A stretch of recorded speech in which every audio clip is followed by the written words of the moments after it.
नमस्कार। आज हम एक बहुत ही अजीब बल्कि कहें तो रोंगटे खड़े कर देने वाले व्यक्तिगत अनुभव की गहराइयों में उतर रहे हैं। जी हाँ, एक ऐसा अनुभव जो सोचने पर मजबूर कर देता है। ये वाकया है लखनऊ का, 16 दिसंबर 2011 की। एक काफी सर्द शाम थी वो। दिसंबर की सर्दी लखनऊ में। बिल्कुल। तो एक साहब ने रात के खाने पर कहीं जाना था, उसके लिए शाम 7 बजे की कैब बुक की। हमारे पास जो जानकारी है उसमें ड्राइवर का नाम अब्दुल हसन बताया गया है, और तो और गाड़ी का नंबर तक नोट किया हुआ है। अच्छा, मतलब डिटेल्स काफी पुख्ता हैं। हाँ, और हमारी आज की पड़ताल का मकसद यही है कि इस पूरी घटना, जो कि बहुत ही रहस्यमयी है, उसकी एक एक परत को खोलकर देखें, समझने की कोशिश करें कि आखिर हुआ क्या था उस रात। बिल्कुल, क्योंकि ये कहानी शुरू तो देखो एक बिल्कुल आम सी कैब यात्रा की तरह होती है। रोजमर्रा की बात है, कैब बुक करना, कहीं जाना। सही कहा। लेकिन फिर इसमें कुछ ऐसे मोड़ आते हैं, ऐसी चीजें सामने आती हैं जो हमें सच में हिला कर रख देती हैं, सोचने पर मजबूर करती हैं। हाँ, और यही दिलचस्प है कि कैसे बिल्कुल साधारण सी लगने वाली चीजें अचानक से एकदम असाधारण बल्कि अविश्वसनीय बन जाती हैं। तो वक्त था शाम के 7 बजे का। ड्राइवर अब्दुल हसन, जैसा बताया, उम्र 50 के आखिर में होगी, पारंपरिक सफेद कुर्ता पजामा पहने हुए थे। एकदम वक्त पर पहुंच गए, जरा भी देर नहीं। टाइम के पाबंद। बिल्कुल। कोहरा काफी था उस शाम, तो ड्राइवर ने पहले ही बता दिया कि साहब 1.5 घंटा तो लग जाएगा पहुंचने में। ये तो नॉर्मल है कोहरे में। हाँ, तो कैब बुक करने वाले साहब ने पहचान वगैरह कंफर्म की, गाड़ी का नंबर मिलाया, सब ठीक था और यात्रा शुरू हो गई। यहाँ तक तो देखो सब कुछ बिल्कुल सामान्य था। बिल्कुल एक आम कैब राइड जैसी। लेकिन मुश्किल से 10 मिनट ही बीते होंगे सफर शुरू हुए कि पहली अजीब बात हुई। क्या हुआ? उन साहब ने ध्यान दिया कि ड्राइवर ने मीटर चालू नहीं किया है। अरे, ये कैसे? मीटर तो सबसे पहले ऑन करते हैं ड्राइवर्स। हाँ, वही तो उन्होंने पूछा अब्दुल हसन से कि भाई मीटर क्यों नहीं चालू किया। तो अब्दुल ने, मतलब स्रोत बताता है कि उन्होंने बड़े शांत भाव से मुस्कुराते हुए जवाब दिया। क्या कहा? कहा कि साहब ये सफर मेरी तरफ से है, मुफ्त है।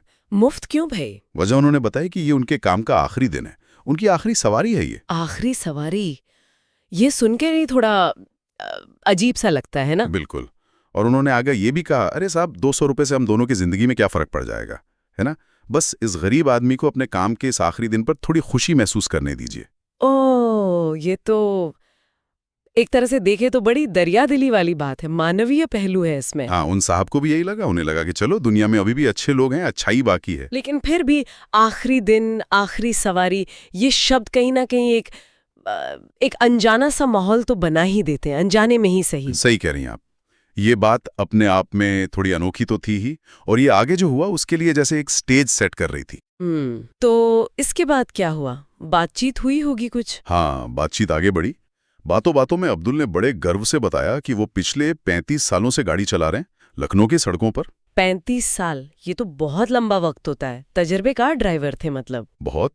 और उन्होंने इस बात पर बड़ा जोर दिया कि इन 35 सालों में आज तक कभी भी एक बार भी वो किसी पिकअप के लिए लेट नहीं हुए, 1 मिनट की भी देरी नहीं। कभी नहीं सर, एक बार भी नहीं। बिल्कुल ऐसे कहा उन्होंने। कमाल है, 35 साल बिना एक बार भी लेट हुए, ये तो मतलब रिकॉर्ड जैसा है। हाँ, सुनने में तो अविश्वसनीय लगता है, लेकिन तभी उन साहब की नजर ड्राइवर की कलाई पर गई। कलाई पर क्या था?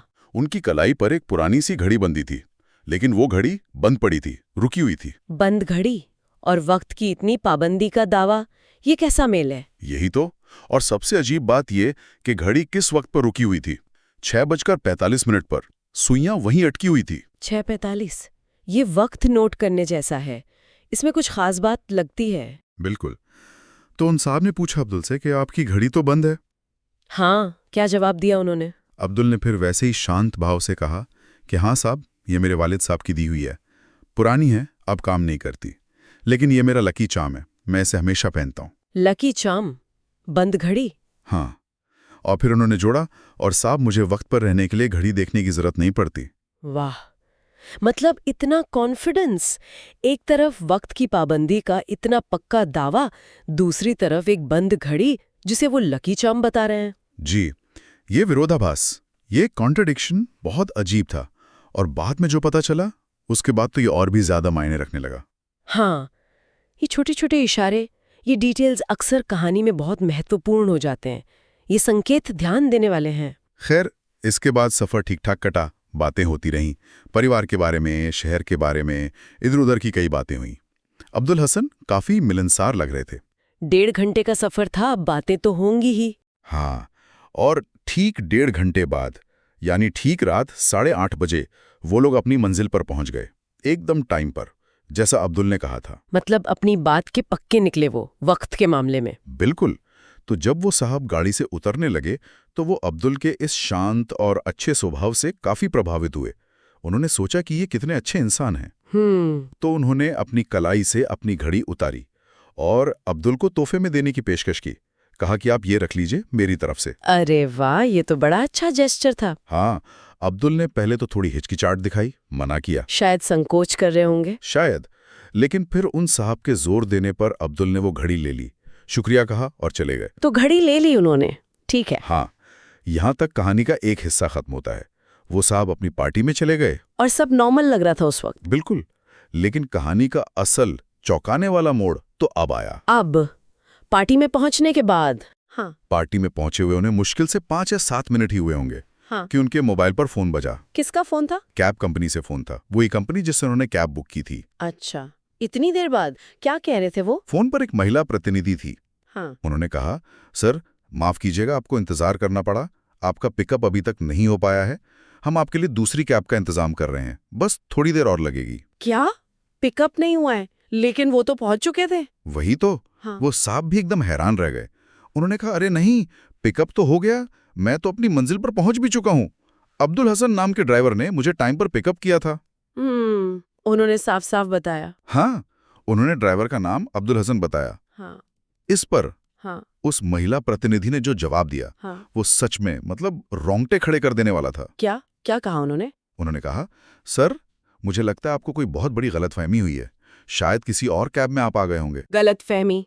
कैसी गलतफहमी? उन्होंने आगे कहा, सर अब्दुल हसन आपको पिकअप नहीं कर सकते थे। क्यों नहीं कर सकते थे? क्योंकि सर अब्दुल हसन की आज शाम लगभग 6:45 पर एक बहुत बुरी सड़क दुर्घटना में मौत हो गई है। क्या? 6:45 पर? हाँ, उन्होंने बताया आपके पिकअप टाइम से सिर्फ 15 मिनट पहले वो असल में आपको पिकअप करने के लिए ही आ रहे थे जब ये भयानक हादसा हुआ। हे भगवान, ये कैसे मुमकिन है? 6:45 पर मौत और 7 बजे पिकअप? यहीं आकर तो सारी कहानी तर्क और समझ के दायरे से बिल्कुल बाहर चली जाती है। दिमाग सुन्न जाता है सुनकर। उन साहब का क्या हाल हुआ होगा ये सुनकर, मैं सोच भी नहीं सकता। जाहिर सी बात है, उनके तो होश ही उड़ गए होंगे, पैरों तले जमीन खिसक गई होगी। स्रोत साफ कहता है कि उन्होंने आईडी चेक की, कार का नंबर मिलाया था, सब कुछ अब्दुल हसन का ही था। तो फिर सवाल वही है, उधर अब्दुल हसन की मृत्यु 6:45 बजे हो गई थी, तो शाम 7 बजे उन्हें पिकअप करने कौन आया था?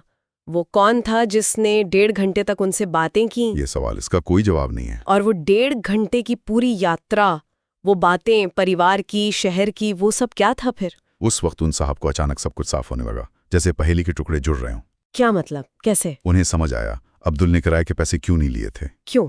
क्योंकि शायद अब उन्हें पैसों की जरूरत ही नहीं थी। उन्हें समझ आया कि अब्दुल की घड़ी ठीक 6:45 पर ही क्यों रुकी हुई थी। क्यों? क्योंकि शायद उनका वक्त वहीं थम गया था, उसी पल 6:45 पर। माय गॉड, ये तो बहुत ही डरावना एहसास है। हाँ, लेकिन एक बात और थी। अब्दुल ने कहा था कि वो कभी लेट नहीं होते, और वो अपनी इस आखिरी सवारी पर भी लेट नहीं हुए। हाँ, 7 बजे शार्प पहुंचे थे। उन्होंने अपना कर्तव्य निभाया, अपनी आखिरी जिम्मेदारी पूरी की, मौत के बाद भी समय पर। ये सोचना भी अजीब है, कर्तव्य निष्ठा की कौन सी हद है? और फिर सबसे ज्यादा डरावनी, सबसे ज्यादा रहस्यमयी बात। वो क्या, अभी और कुछ बाकी है? हाँ, वो तोहफे में दी गई घड़ी जो अब्दुल ने ली थी। हाँ, वो घड़ी जो उन साहब ने अब्दुल को दी थी, उसका क्या हुआ? जब ये सब पता चला तो उन साहब ने घबराकर कांपते हाथों से अपनी कलाई देखी, और उनकी अपनी घड़ी जो उन्होंने अब्दुल को दी थी वो उनकी अपनी कलाई पर ही मौजूद थी, बिल्कुल वैसी की वैसी। क्या मतलब, ली ही नहीं थी अब्दुल ने? नहीं, ऐसा लगा जैसे उन्होंने वो घड़ी ली ही ना हो, या शायद लौटा दी हो बिना बताए, पता नहीं कैसे। ये तो अब मेरे पास शब्द नहीं है, ये क्या था?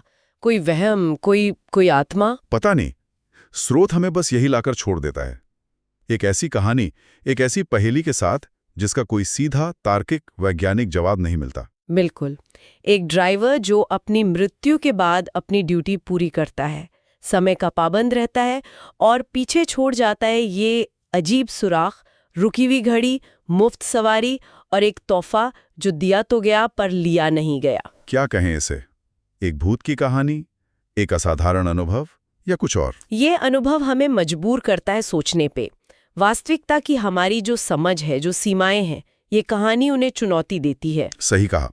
ये हमें कर्तव्य, प्रतिबद्धता और शायद उन अनदेखे, अनकहे पहलुओं पर सोचने के लिए प्रेरित करती है जो शायद हमारे भौतिक अस्तित्व के खत्म होने के बाद भी किसी रूप में बने रहते हैं। क्या कुछ जिम्मेदारियां, कुछ वादे इतने मजबूत होते हैं कि वो मौत की दहलीज को भी पार कर जाते हैं?